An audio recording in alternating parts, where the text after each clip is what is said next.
Marcus Lane had never asked for the spotlight. Only 12 hours earlier, under the harsh buzz of fluorescent lights at the Metroplex Convention Center, he had stood on a makeshift stage, listened to Zach Holt's sneer diversity audition, and let four simple words cut through the laughter I came to fight. That clip went viral overnight, but the league's silence afterward stung sharper than any insult. He slipped out of the dressing room hallway into the cavernous arena, the scent of antiseptic spray hanging in the air like a promise. At 32, Marcus's body carried a half-life of wear, the nicked scars weaving spiderweb patterns on his knuckles, the stubborn ache in his right shoulder that flared whenever he threw a heavy bag, and the faint creak in his knees when he knelt to retie the frayed navy blue cloth of his hand wraps. Those wraps, embroidered once with his initials, now faded into anonymity, were more than protection. They were the emblem of every dawn spent sparring under a single bare bulb in a Newark basement, of every early morning jog along the Passaic River when the water lay black and silent beneath a frosty sky. Ahead of him, the walkout ramp glowed under red LEDs, and the crowd beyond the barricades surged like restless tides. He could hear the murmur of 18,000 fans simmering into expectation, the distant clang of metal barriers, and reporters barking last-minute questions into handheld mics. Marcus inhaled, tasting chalk dust and sweat on the breeze. His trainer, Coach Darnell, a retired Marine with eyes like chipped flint, fell into step beside him, mitts slung over one shoulder. "You ready?" Darnell's voice was low, precise. Marcus met his gaze. "Always." They stopped at the top of the ramp. The roar of a spotlight swept past him, and Marcus soaked it in without flinching. The symbol of his journey, a simple piece of cloth, bound tight around his fist, felt like an anchor in his blood. Below, the announcer's voice boomed, introducing first fighting out of the red corner. Then another name, another fighter, another story. But Marcus paid no heed. He touched the wraps one last time, smoothing the frayed edges. Somewhere beneath the roar, his mind replayed last night's silence. Zach Holtz ambushing him in a dark alley after the press event, a cold pipe raised in hate, and the lone pawn shop camera capturing every moment. Justice rarely came from a stadium, but when the footage went public, it turned the tide. The platform shook as Marcus walked onto it. The roar crushed him briefly, like the approaching thunder before a storm, but he breathed through it, letting the energy mold him into focus. Heat from pyrotechnic smoke curled around his boots. The clicks of camera shutters punctuated the air. Every step felt both monumental and intimate, like walking a plank with 1,000 eyes aimed at your heart. He climbed the cage steps quietly, gloves dangling at his side. The canvas felt cool under his boots, a muted gray expanse that would soon bear the imprint of exchanged blows.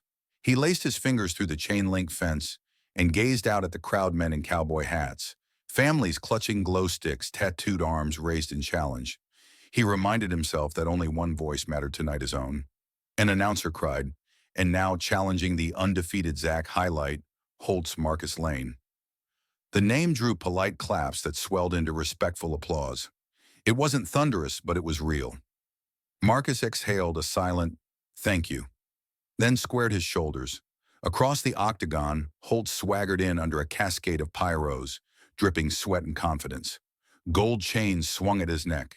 He flexed each bicep like a peacock spreading its plumage. Marcus's gaze never wavered. He recalled Kenya's words in the kitchen 2 days ago. "They don't know you. They only see what they want." She had watched helplessly as pundits dismissed his warning as mind games. Now she watched from the stands, her eyes bright but fearful. The referee signaled them to meet in the center. Marcus stepped across the tartan floor. The cage rattled like a distant quake. He touched gloves, careful, precise, the way his father once showed him measure in everything. A sudden hush fell. 18,000 voices held in suspension. Under that cage, words held no power. Only action spoke truth. The bell rang. Holtz lunged 4 wild punches that scissored through the air like storm-driven branches. Marcus watched, waited, woven into the rhythm of anticipation. Then he moved a sidestep like flowing water, a jab, guiding Holtz's momentum past him, and a cross that snapped home against bone. The crowd roared in release, a wave breaking against the shore. Rounds passed in a blur of impact and endurance. Each time, Marcus wrapped his fists around the fabric of his legacy, sweat-soaked, dust-flecked. He felt the weight of every overlooked child who ever trained in a dirty basement. He fought for them and for the man his father was a steel mill machinist who wiped soot from his hands at night and never believed anyone should be dismissed because of where they came from. Round 3, Holt spit blood onto the canvas. Whispers of quota that once stung no longer held power. Marcus unleashed a flurry, a low kick that wobbled his opponent, a gut punch that echoed in the cage, and a clinch-and-knee sequence that sent Holt staggering back. But Marcus stopped short of the final blow, letting the referee pull them apart. His chest heaved, but his gaze stayed calm. The final bell sounded. Marcus raised his arms, not in triumph over a man, but in respect for what integrity can endure. The crowd exploded not just for his win, but for the dignity he refused to surrender, exiting the cage. Marcus felt the wrap of silence transform into solidarity. Coach Darnell clasped his shoulder. Kenya slipped her hand into his glove. He closed his eyes for a heartbeat, tasting victory, and purpose blended like sweet tea on a hot evening. Yet as they guided him toward the locker room, the flicker of camera lights followed him, an inevitable reminder that tomorrow's silence might yet return. He allowed himself one private smile, then steeled his resolve. Tomorrow the world would speak again, but tonight, in the echo of every clap and cheer, Marcus Lane reclaimed more than a belt. He reclaimed a promise that dignity once earned could never be erased. As he stepped into the corridor, the muffled roar still ringing in his ears, he felt the silence shifting beneath his feet and knew the fight for respect had only just begun. He still tasted last night's victory in his mouth, the sharp tang of sweat, the soft pressure of those frayed hand wraps against his knuckles. But the moment the arena lights faded, Marcus Lane felt himself slipping into a colder world. His phone chirped on the kitchen counter of his Eastbrook townhouse just after sunrise. Kenya's name flashed on the screen, but he let it ring. In the living room, the muted TV showed a panel of commentators dissecting every second of the fight. One sportscaster sneered. "He's playing the Humble Warrior card classic marketing move." A graphic popped up, Shakshar Humble Warrior mockery, masquerading as analysis. Marcus poured a cup of black coffee, its steam curling like a sigh. His hand wraps lay folded beside his oatmeal 6 feet of cloth that had traveled with him through 18 years of punches. He picked them up, ran fingers over the faded blue fabric, and felt the threadbare spots where sweat had eaten away the fibers. The wraps were his constant, unvarnished symbol, a reminder of every basement gym in Newark, every cold morning jog along the Passaic River, and every moment he'd chosen discipline over despair. He scrolled through his phone. Tweets mocked his quiet stare, calling him a token or a quota. One went so far as to tag a major sponsor. "Hey, a Titan gear, is this the kind of face you want on your ads?" No replies. No statements from the league. Not even the circuit's own website would acknowledge his name beyond the official result. Across the kitchen island, Kenya slid into the booth, her worn copy of the New York Times folded beside her. "They're calling you a brand," she said quietly, voice laced with exhaustion. "Like you're some PR stunt." She tapped a highlighted line. "Silence isn't strength, it's strategy." Her eyes brimmed. "They don't see you, Marcus. They see an angle." He frowned and wrapped his hands in the soft cotton. "They'll see me soon enough," he said. But even to his own ears, it sounded like a plea rather than a promise. By mid-afternoon, Marcus found himself at Edgebox Gym, the air thick with the scent of iron and liniment. He dropped 3 sets of 5-pound kettlebell curls, each lift echoing through the cavernous space. Coach Darnell stood at the edge of the mat's arms, crossed under his faded Marine Corps jacket. "New hashtag," Darnell asked without looking up. "Humble Warrior." Marcus replied, moving to the heavy bag. Darnell cracked his knuckles. "Right. Because humility is something you advertise." He slapped the bag. Marcus responded with a series of crisp jabs, precision over power, the way he always fought.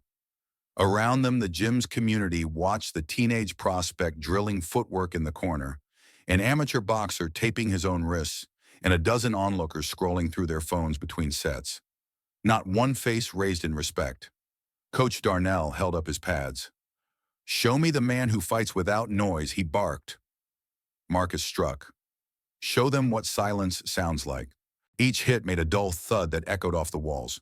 He worked jab, cross, hook combinations for 20 minutes straight until sweat plastered his shirt to his back and his legs felt like tree trunks. Darnell pressed in closer. You're part of something bigger now, kid. You like it or not? Marcus didn't answer. He wrapped tape around his thumbs, the tightness a comforting constraint. Then he turned off the lights and left the gym dust settling over the parking lot like a dark quilt. That evening, a local podcast called Fight or Flight queued up a segment titled Mind Games or Money Moves. The hosts, two retired fighters, known for their brash takes, moved microphones closer to their mouths. You saying Marcus Lane's silence is strength? One asked, chuckling. That's edge-of-your-seat drama for the cameras. Everyone loves an underdog until they realize he's just padding his hype stats. The other snickered. They played the viral clip, Marcus's calm stare, Zach Holtz's sneer, and overlaid Disney-style fanfare. Marcus sat on his couch, legs drawn beneath him, the glow of the TV painting his face pale blue. Kenya pressed against his side. He clenched his fists until the fabric bit into his skin. They hadn't called the pipe attack a hate crime, just an unfortunate altercation. His name stripped of meaning, just another headline. Later, he wandered the streets of Newark under a vault of summer stars. Streetlights cast yellow halos on cracked sidewalks. Children rode bikes past murals of local heroes, Rosa Parks, Malcolm X, Newark's own jazz greats. The murals, blurred by but one phrase on a brick wall, stopped him. Silence is complicity. He pressed his palm against the rough paint, feeling the wall's heat. His breath fogged in the air. Had his silence made him complicit, or was it a shield, a weapon sharper than any pipe? His phone buzzed at 9:11 p.m. Coach Darnell's text, "You fight for more than a belt now? Remember that." He reread it under the street lamp's glow. In the distance, he spotted the black SUV that had trailed him after the press event. It idled by a shuttered bodega. He walked toward it, adrenaline flickering in his blood. But before he could reach 20 feet, his own shadow swallowed him, and the vehicle drove off. No chase tonight, just the silent threat of returning violence. Back in his apartment, Kenya greeted him at the door. She wore his old black hoodie, no logo, just the frayed cuffs. "I waited up," she said, voice trembling. "I know it's not over." He nodded, pulled her close, and felt the tight spiral of his hand wraps pressing through the fabric. The symbol of his struggle was no longer confined to the cage, it had become a target. She led him to the couch and held him while the TV cut to a breaking news banner. UFC sponsor silent on Lane's viral moment. The anchor's tone was flat, as if reporting on a weather delay. Sources say the league finds both sides equally dramatic. Marcus pulled the wraps from his hands and set them on the coffee table. "They still don't get it," he whispered. Kenya stroked his hair. "Then show them." He stared at the wraps, at the frayed threads that tied him to every step of this journey. The symbol of his discipline, of his refusal to be silenced, lay waiting for the next chapter. Outside, the streets were quiet, too quiet. But inside him, the fight was only just beginning. Marcus Lane woke before dawn, muscles still humming with the aftershocks of victory. He lay in bed for a moment, listening to the soft hiss of the air conditioner and the distant rumble of early morning traffic in Eastbrook. Yesterday's fight at Liberty Stadium had rewritten more than his record. It had shifted an entire narrative. Still, the memory of the arena's roar felt like distant thunder compared to the heavy calm that settled over him now. He dressed slowly in his kitchen, tying the same frayed navy blue hand wraps he'd worn in the octagon. Each thread carried the echo of 32 years of discipline. Kenya poured him a cup of green tea. Her eyes glowed with a mixture of pride and exhaustion. "Today's the press conference," she asked. He nodded, folding the wraps neatly on the counter. 9 a.m. at UFC headquarters. An hour later, Marcus stepped into the glass front lobby of the UFC's Las Vegas office. A bank of cameras lined one wall. Chairs for reporters stretched in neat rows before a raised platform draped with the league's logo. The air smelled of new carpet and brewing coffee. He felt the familiar flutter of nerves, only this time it was tempered by a hard-earned conviction.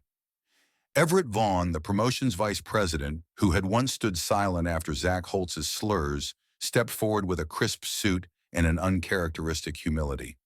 He cleared his throat into the microphone. "Good morning," he began, voice carrying both regret and resolve. "Yesterday we witnessed more than an athletic contest. Marcus Lane reminded us that dignity and respect are not promotional tactics, but fundamental human values." Everett paused, searching Marcus's eyes. "On behalf of the UFC, I apologize for failing to address the remarks made at our last media event. Effective immediately, we are launching a league-wide campaign, Whilst Silent Storm, to celebrate fighters who embody integrity above all. Click flashbulbs popped. Marcus felt the weight of those words settle like iron in his chest. This was the moment the league finally lived up to its own hype.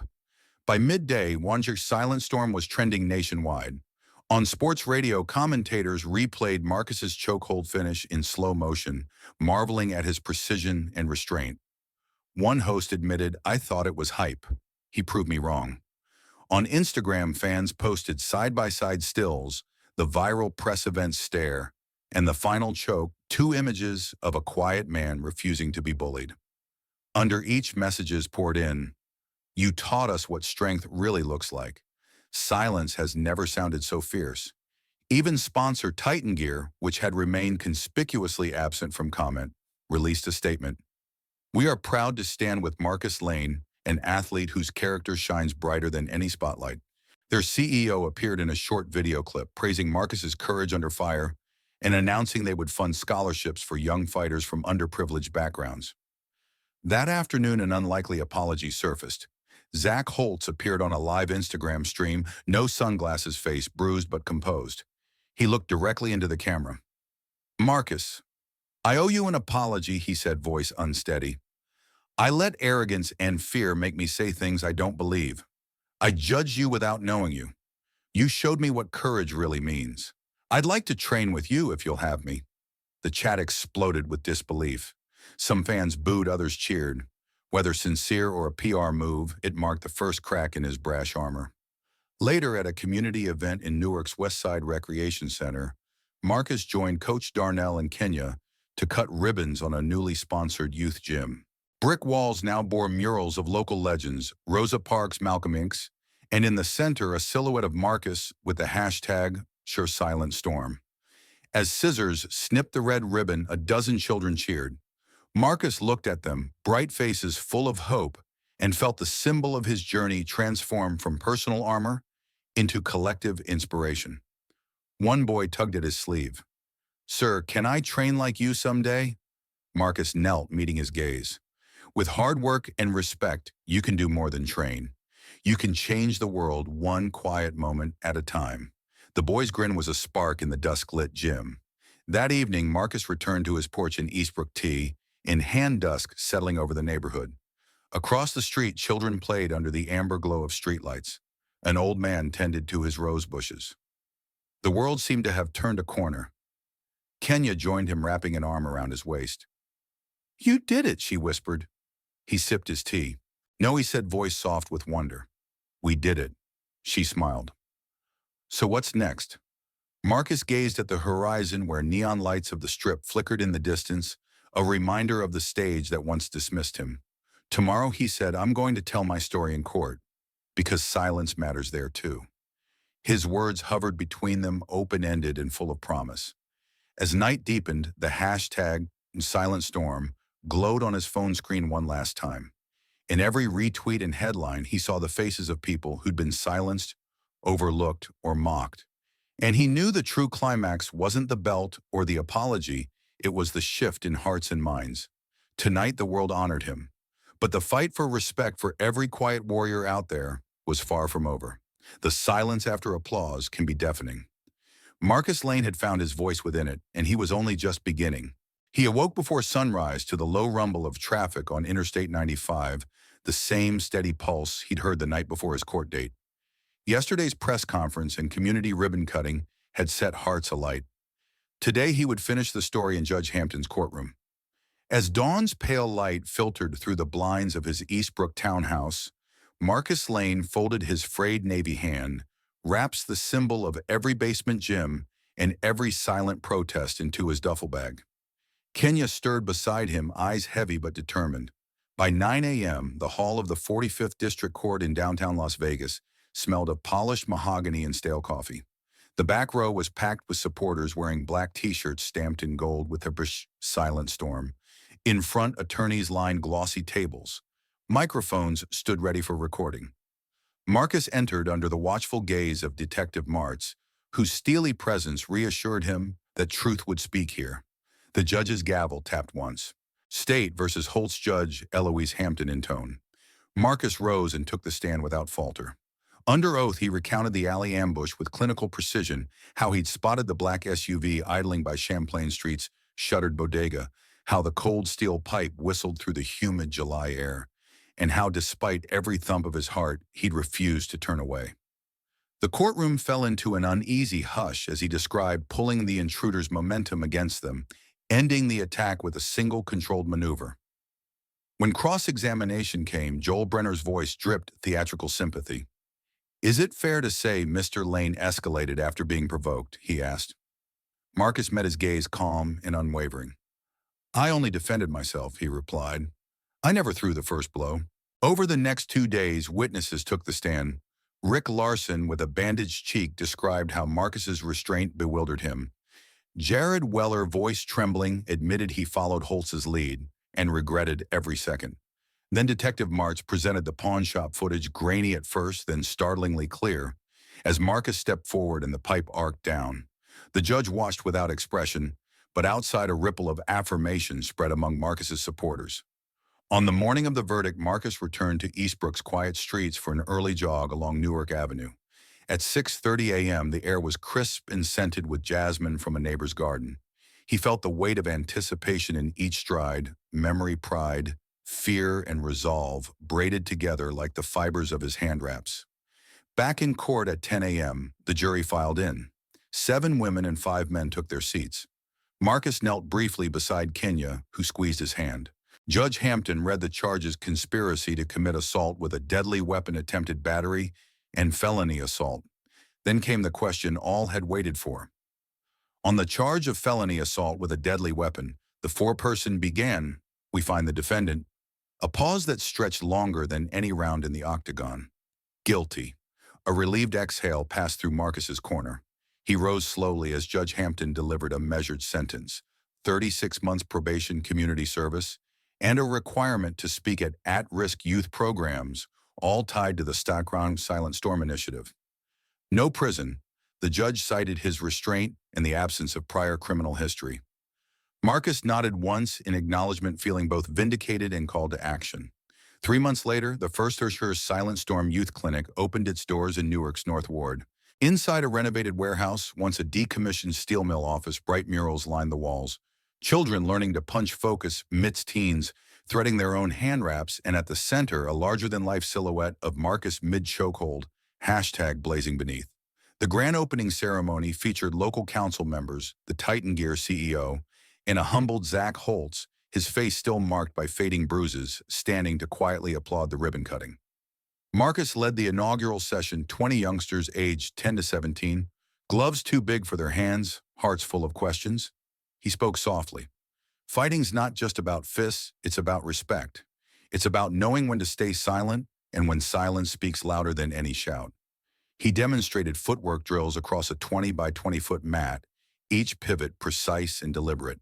The kids mirrored him, wobbling at first, then finding balance. Later, outside under the July sun, he helped a young girl named Alyssa adjust her gloves. She hesitated, eyes downcast. "My mom said girls shouldn't fight," she admitted. Marcus smiled gently. "Everyone deserves a chance to try," he said. "Your strength isn't tied to your gender, it's inside you." Alyssa nodded, determination glinting in her eyes. By year's end, the clinic counted over 500 participants and had raised $250,000 in scholarships for underprivileged youth to train. The hand wraps Marcus wore that night in Dallas had been placed in a glass display case at the gym's entrance, frayed, stained, and forever emblematic of the journey from silence to voice. Below them, a plaque read, "In honor of all those who find power in restraint and voice in silence." On the anniversary of his courtroom victory, Marcus returned to that display. He ran a fingertip along the creased cloth and whispered, "We did it." Behind him, the laughter of children echoed down the corridor, punctuated by the soft slap of gloves on focus pads. The Schechter Silent Storm logo glowed on the far wall, no longer a hashtag but a heartbeat of a community transformed. As dusk settled over Newark Avenue and the lights of the clinic spilled onto the sidewalk, Marcus stepped back into the night air.